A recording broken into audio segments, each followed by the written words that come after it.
Thank you for tuning in to Naijha Speaks. I'm Naijha Wright-brown, co-owner of the Land of Kush Vegan Soul Bistro in Baltimore and secretary of the board of the Restaurant Association of Maryland.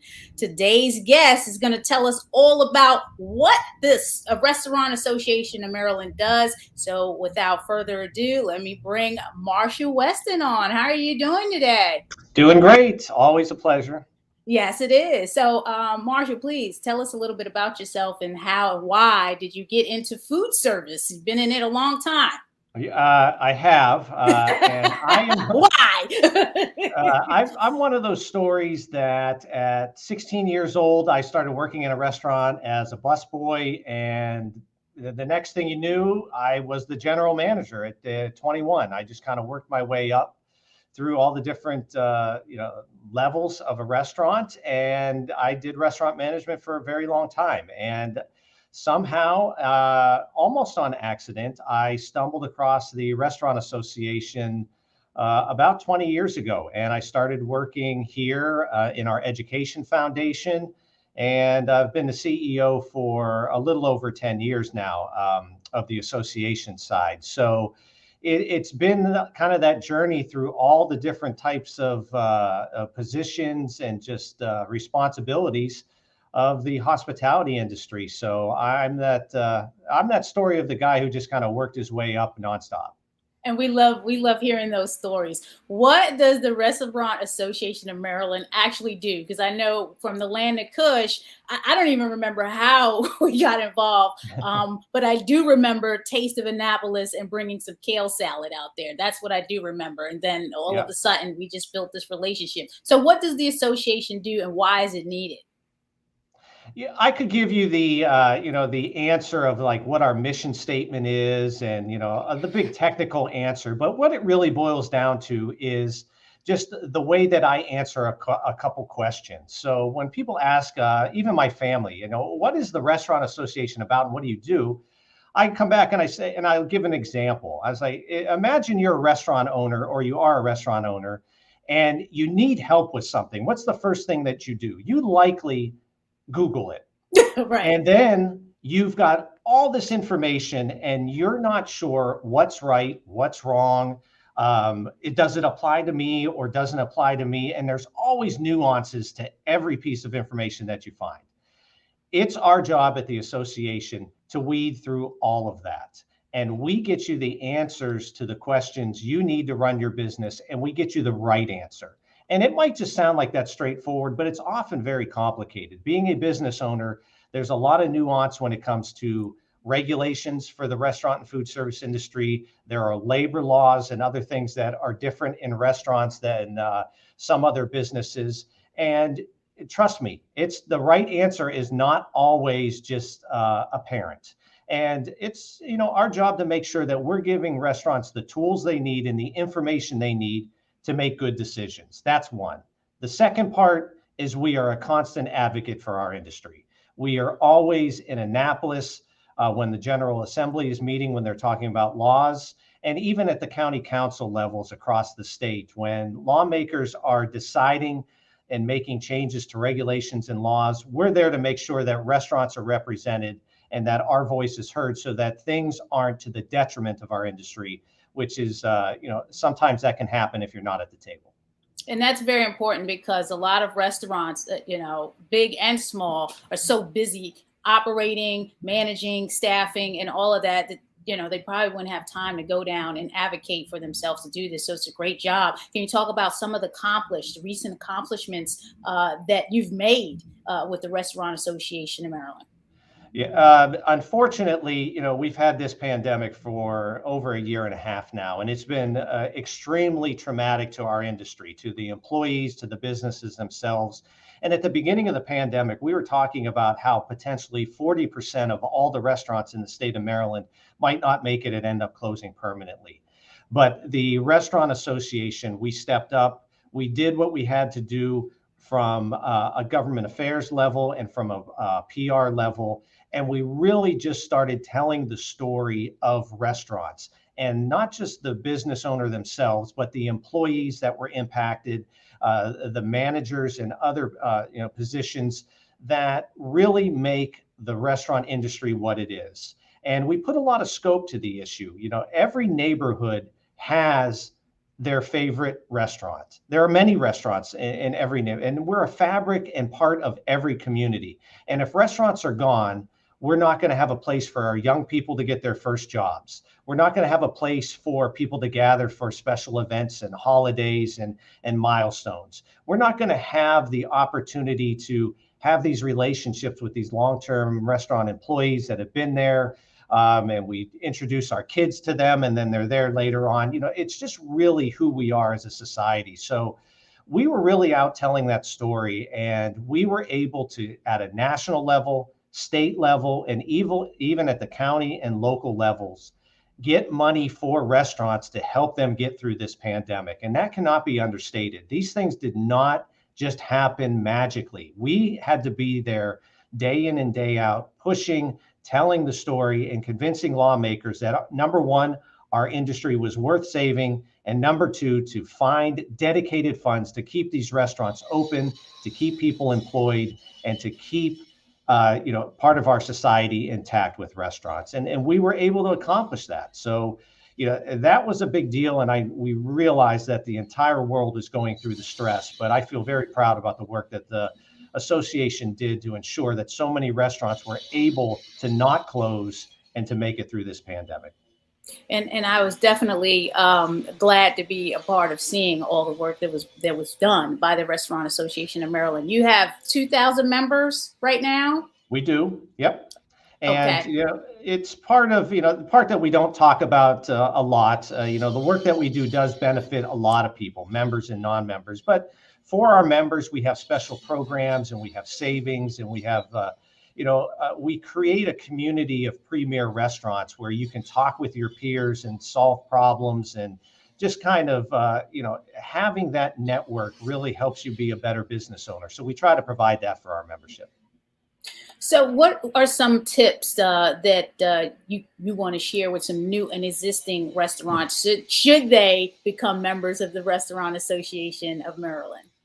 Well, I think we have lots of tips for all restaurants at this point based on what we've seen in the pandemic. But certainly being a member of the association gives you, like I said, access to the premier restaurants across the state where you can kind of be with a group of peers. But also, we do a lot of work in vetting out programs and information, and you can be rest assured that, you're getting the right information, not always first, but in a timely manner where you're going to be able to make good decisions based on that information. And if I'm talking to all the restaurants in the state of Maryland, here's a tip for you, and I think many of them already figured it out. Takeout is going to become a significant part of every restaurant moving forward. Consumers have grown accustomed to it. Even those restaurants that historically or traditionally were just for dine-in only, they figured out a way to do takeout and carry out during the pandemic, and now consumers expect that. So you've got to be on your game, and you've got to put some emphasis on making that part of your brand and who you are. And I think you'll be rewarded because consumers are definitely trending in that direction. And I could definitely attest to that. Being a small restaurant, we had indoor dining, but of course, with the pandemic and the mandates limiting or prohibiting indoor dining and not really having a lot of outdoor space, we had to focus on the delivery platforms and even trying to cut costs around the delivery platforms. But Yep. you have to have this as part of your business model. The Restaurant Association of Maryland has a lot of projects that they're working on or have worked on in the past. And I mentioned one, Taste of Annapolis, where Land of Kush had the opportunity to showcase just one item, the live kale, to the legislators out there. And you had the Foodie Fest, Gala, Maryland Restaurant Week. Do you want to talk about some of these, and then we'll go into what we're all really here to talk about, the wrap? Yeah, I mean, we understand that the hospitality industry is really about people and just kind of getting out to the dining public. So we put together a lot of different events where people can experience different restaurants, and restaurants can showcase themselves. And it's really helpful for us to keep in touch with what's going on in our industry, and these events kind of help us do that. Most recently, we really celebrated restaurants with Maryland Restaurant Week, which was a statewide restaurant week where normally we just see these things locally, but we had a great turnout, and things were just really just a reminder to everyone how important restaurants are and how to get people involved. What we probably don't get enough credit for is the work that we do in the high schools across the state of Maryland. We have work with culinary arts programs in over 70 different schools.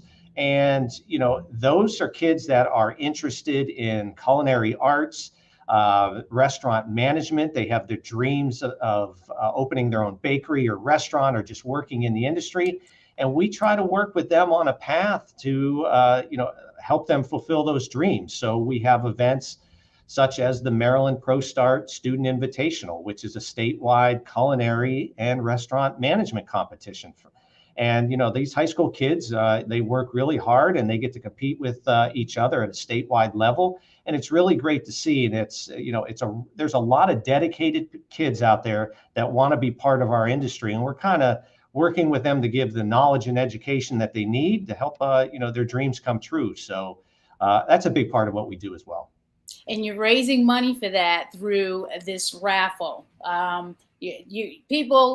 We have the Restaurant Association has a raffle. Again, as Marshall said, the Maryland ProStart program is helping. How many high schools? Do you know how many high schools? And more than 70. More than 70 high schools throughout the state of Maryland. And to raise money, they're raffling off a Tesla Model 3 or $45,000 in cash. And I'm going to put in the comments the links to the rules and how to buy the tickets and everything. So this is money, and there's only 300 tickets, right? From my understanding. So it's a 1 in 300. 1 in 300 chance to win the car or the cash. So I see it this way. It's a $300 ticket. I'd probably pool with some of my friends if I don't have all the money. I got to pay my membership dues before I even buy a ticket. It's like priorities first. That's great. Yeah, it'd be tough. It's tough to find better odds than a 1 in 300 chance. And like you said, yes, it is a $300 ticket, but it is a big prize. And you can split it up with two friends, and then you just split the cash, and you make out that way. But as you said, the money that we make on this raffle is going to help those schools and those programs. It's the culinary arts programs in our schools today, they struggle a bit. They need money for food and for equipment and training. It's not just textbooks. These kids are hands-on. They need, the products to be working with, and uniforms and all these different things. So this is our way to kind of give back and to help make sure that they have what they need to really be immersed in a program that is going to be exactly like what they're going to see when they go work in a restaurant. And it looks like they're having a really good time, that they are enjoying themselves learning. One of the things that it really struck me when we first started doing the ProStart Invitational is that the kids on these teams, and their teams of four that compete, this was their homecoming football game. This was their piano recital. These kids, some play sports, but this is what they do. And this is what they do for their school. And this is what, their impact on their classes. And, and they are just as dedicated as the football team is when they practice, and the chorus and the theater arts. And, they are part of, a group that they practice. They work hard, trial and error, and they compete. And, it's really great to see how dedicated they are. And this is preparing them for the real world. Food service is definitely a laborious business, and there's a lot of rules and regulations that you need to learn. So again, and a lot of times this is their first job. So folks, here. Everything is in the comments. Get the raffle ticket for a chance, 1 in 300 chance to win a 2021 Tesla Model 3, or take the cash. You know, holidays are coming. This drawing is going to be November 19th. You know, Yep. good time to, you know, get some money right in time for the holidays. Awesome. So all the information is there in the comments, or they can go to marylandrestaurants.com for more information. That's right. That's our website, and you can buy your tickets directly there and get more information. So I forgot to ask you this one question. Of course, I got to ask you, being a I have to ask you, being a vegan restaurant. What are your thoughts about the Maryland Vegan Restaurant Week? So you started Maryland Restaurant Week, and of course, you know, we organized the Maryland Vegan Restaurant Week. What are your thoughts about Maryland Vegan Restaurant Week? well, it's awareness that has to happen, and you know, we as a society, our tastes are becoming more evolved. I think people are becoming much more health conscious. And, you know, the idea of a vegan restaurant almost seemed foreign 10 years ago, but it's, you know, there are so many of them out there now. And I think there's a lot of people that, you know, maybe they're not convinced they need to go 100% vegan or, you know, vegetarian or whatever it is. But I think we've all learned that, you know, incorporating a little bit of a mix into our daily routine, there's nothing wrong with that as well. And the idea that some people have, which is wrong, that, oh, vegan food is this or that, it's not, you know, that is completely, that doesn't even hold water anymore. That is not the way it is. And I have friends who are 100% vegan, and they are vigilant, and they went to a restaurant. Unfortunately, it was not here in Maryland, but it was out in Las Vegas. They went to a vegan restaurant, and my friend could not believe that this was not a hamburger. He was convinced, because he had to think back of what it used to taste like when he, right. He couldn't believe it. And now this is like, when he goes back, they are definitely eating there you know, on a regular basis. Every time they go out to Vegas, that is a stop they have to go. And we have those kind of things right here in Baltimore, right here in the state of Maryland, where, you know what, it's not going to hurt anybody once a week to go vegan and support these restaurants at the same time. So I love it from an awareness standpoint, because I think it's just re-educating everyone as to the benefits and, you know, how great these vegan restaurants have become. Well, we appreciate that. Yes. And then, you know, for businesses, you know, do consider adding some plant-based options to the menu, because you'd be surprised, you know, how your revenue might grow. So, just, options. It is something that many restaurants are now thinking about as they try to add some diversity to their menu, trying to address, you know, some of the specifically now supply chain issues that, you know, are out there. And, you know, they're trying to liven up their menu a little bit. So you might see these options more and more in lots of different places. Thank you for that. Okay, one more time, folks. The raffle ticket to support Maryland Pro Start. Look at the students, high school students here. Definitely want to support a program like that. 1 in 300 chance of winning a 2021 Tesla Model 3 or $45,000 in cash. Marshall, if you weren't doing this work, what would you be doing? Oh, that's a loaded question.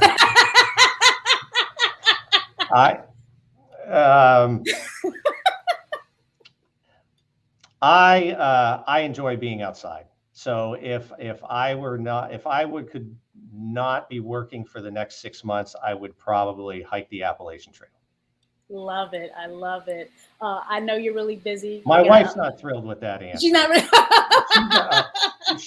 She'd be okay for maybe 6 days, just get out of my hair, but 6 months is a long time. So I think that is definitely a long time. But you know, I'm sure you have it on your bucket list, and you may attempt it at some point. Okay, you only live once. Naijha, really, from a work perspective, I'm living the best of both worlds here, because as a person who came up through the industry and, you know, got to just meet a lot of great people, and I'm telling you, as the CEO, I'm in a great position where I get to work with restaurants every day. But I can tell you, even though, as you can see, I'm an office guy for the most part now, everything that I learned and enabled me to get to this point where I'm at in my career was because of the work I did in restaurants. You learn how to deal with people. You learn to work hard. You learn so many skills that you don't realize in your teens and early 20s, how much you're learning by being part of a restaurant team and working with the dining public. And just that really gave me the base and all the skills that I needed to get to where I'm at today. So, you know what? I'm not really sure I'd be anywhere else. In some capacity, I'd still be in this industry because it is so great. And, you know, it's really all that I know. I tell everyone all the time, if you can get that customer service and hospitality down pat, you can go anywhere. Very Absolutely. important, very important. I know you're really busy. Marshall, thank you for taking the time out to talk with me. Again, one more time, folks, I'm going to put that picture up. Raffle ticket comments. I put all the information in the comments. So all you have to do is click on the links, or if you have questions, go to marylandrestaurants.com. And again, you know, this is what you're supporting. You're supporting high school children's and their culinary endeavors. Again, as we mentioned, a lot of these students, food service will be their first job. So, you know, give them a chance and support them. Okay. I appreciate everyone tuning in. Thank you. Subscribe, like, comment on naijaspeaks.com. And until I see you again, please be well and be safe. Thank you. Thanks, everyone.